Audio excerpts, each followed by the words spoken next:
manungsa kudu mawas diri pribadi murih raharjane sagung titah dumadi.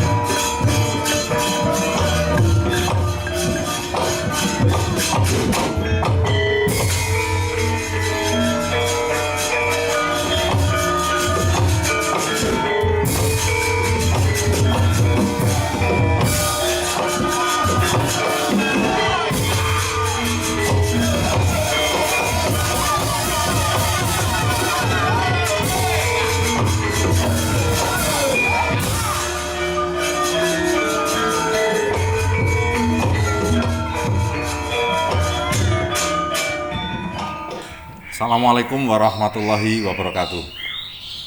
Yang terhormat para penguji, coach, mentor, dan rekan-rekan peserta Diklat Kepemimpinan Nasional tingkat 2. Saya Sindro Winarso, Kepala Dinas Pariwisata, Kebudayaan Pemuda dan Olahraga Kabupaten Blitar, nomor daftar hadir 45. Pada kesempatan ini kami akan memaparkan rencana proyek perubahan dengan judul Akselerasi Kunjungan Wisatawan dengan Promosi Wisata Berbasis Digital. 152 dalang, 256 sinden, 800 lebih pengrawit atau yogo, 246 kelompok jaranan ada di Blitar. Belum seniman-seniman lain yang tercatat yang tumbuh berkembang di Blitar. Ini adalah potensi yang luar biasa. Kota-kota atau kabupaten yang dikenal mempunyai seniman saja kalah dengan jumlah yang ada di Blitar. Itu dari sisi seni dan budaya. Dari sisi pariwisata ada 130 destinasi wisata. 71 diantaranya sudah terkelola, lengkap. Wisata alam, wisata buatan, semuanya ada di Blitar. Dari 41 pantai, 16 sudah dikelola. Ada destinasi-destinasi buatan, wisata religi, wisata budaya, dan seterusnya. Tapi itu belum cukup untuk mengangkat Blitar dikenal sebagai kabupaten yang mempunyai daya tarik wisata yang luar biasa. Kita akui kita masih kalah jauh jika dibanding dengan Yogyakarta, dengan Bali. Tentu ini adalah satu masalah yang harus dipecahkan, adalah sesuatu tantangan yang memang harus dijawab. Sesuai data memang sejak tahun 2018 menuju 2019 ada peningkatan dari jumlah target kunjungan wisatawan dari 2,3 juta sekian menjadi 2,7. Ada peningkatan sekitar 762.000 kunjungan wisatawan. Tapi itu pun juga belum di angka yang memuaskan. Masih banyak yang harus kita kuatkan kembali bagaimana jumlah destinasi, bagaimana potensi-potensi yang ada di Blitar ini terrealisasi dengan berbanding lurus jumlah wisatawan yang datang di Blitar. Itu adalah latar belakang masalah yang ingin kami sampaikan pada presentasi kali ini. Maka judul yang saya ambil adalah Akselerasi Peningkatan Kunjungan Wisatawan dengan Promosi Pariwisata Berbasis Digital. Dinas Pariwisata Kabupaten Blitar beberapa tahun terakhir memang pada tahap penyiapan destinasi, namun pada 2 tahun terakhir ini kita lebih intens kepada promosi pariwisata. Dalam 1 tahun terakhir, Dinas Parbudpora Kabupaten Blitar kami sudah mempunyai media-media sosial untuk mempublikasi potensi-potensi yang ada di Blitar dengan harapan Blitar semakin dikenal. Ada di sparbudpora.blitarcup.go.id. Kami punya web juga balitar.id, ada Facebook Amazing Blitar, YouTube Amazing Blitar, Instagram Amazing Blitar Land of Kings, dan aplikasi informasi pariwisata Amazing Blitar yang bisa di-download melalui Play Store. Namun demikian, upaya-upaya yang sudah dilakukan ini nampaknya masih perlu inovasi-inovasi, masih perlu terobosan-terobosan.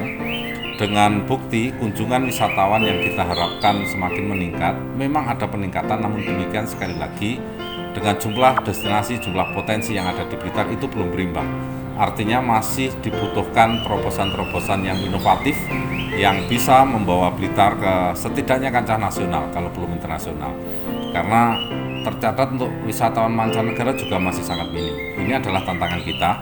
Maka untuk selanjutnya dalam proyek perubahan ini kami akan lebih mengarah kepada bagaimana kunjungan wisatawan itu meningkat sehingga ada tahapan-tahapan yang harus dilakukan. Sebelum memasuki tahapan tentu kita harus mengenali titik-titik permasalahan baku. Dari sekian banyak permasalahan maka kami rangkum dalam 3 permasalahan inti. Yang pertama, memang kami mengakui masih belum kuatnya sinergitas program dan kerjasama lintas OPD terkait dengan urusan kepariwisataan. Yang kedua, sistem dan media promosi kepariwisataan masih perlu ditingkatkan. Karena kita sudah hidup di zaman milenial, kita bertarung dengan kecepatan, dengan keakuratan informasi, dan dengan kepastian informasi sehingga orang datang ke Blitar itu menjadi yakin, maka harus ada peningkatan dari sisi media sosial itu sendiri, dari sistem dan sebagainya. Selanjutnya, bagaimana bisa mengaplikasikan sistem itu, bagaimana bisa sistem ini berjalan optimal, maka diperlukan tim yang memang mempunyai tugas khusus untuk mengawal promosi wisata. Itu permasalahan yang kami cermati, sehingga saya akan membagi dalam 3 tujuan. Jadi 3 tujuan itu mulai jangka pendek, jangka menengah, dan jangka panjang. Pada presentasi RPP kali ini cukup di jangka pendek, bahwa di saat-saat sekarang ini secara bertahap, tahapan yang harus kita lakukan yang pertama adalah mengatur tata kerja tim promosi wisata, dan yang paling penting adalah pendataan seluruh potensi wisata, baik itu destinasi, baik itu pelaku-pelaku sektor wisata yang lain, misalnya travel, perhotelan, kuliner, dan sebagainya.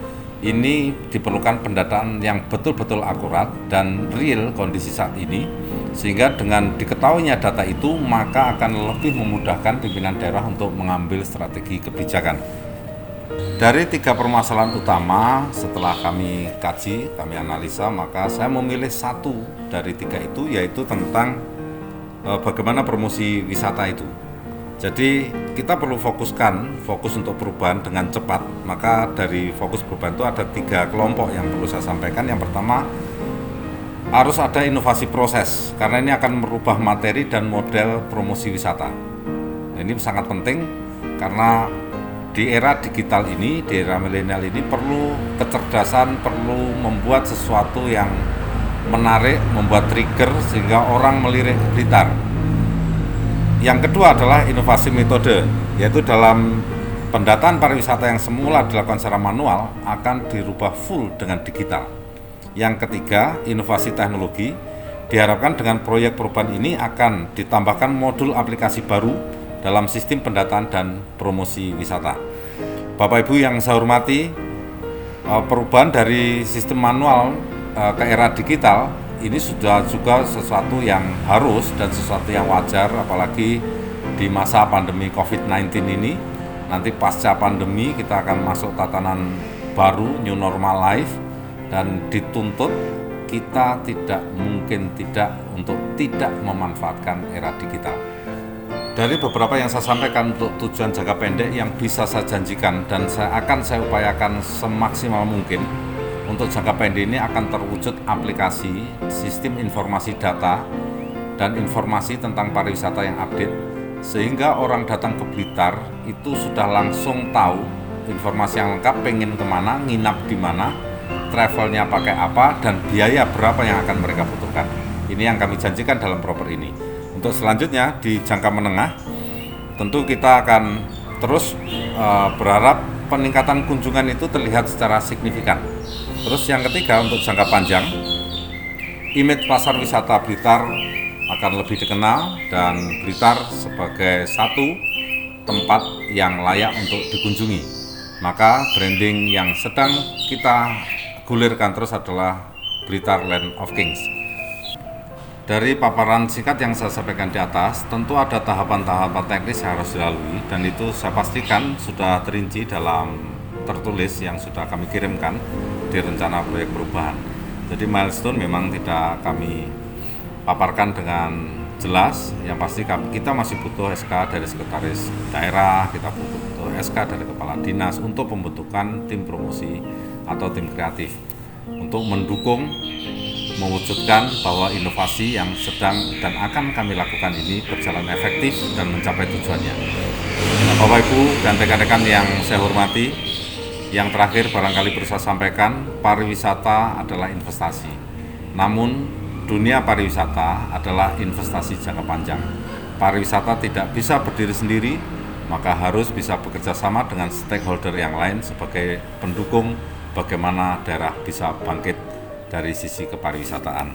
Untuk itu, Pada akhir paparan ini, izinkanlah saya menyampaikan kata-kata bijak yang sangat menarik dan terekam betul di hati saya, bahwa pernah saya dapatkan ketika mengikuti materi di PKN 2 ini di Balongsari.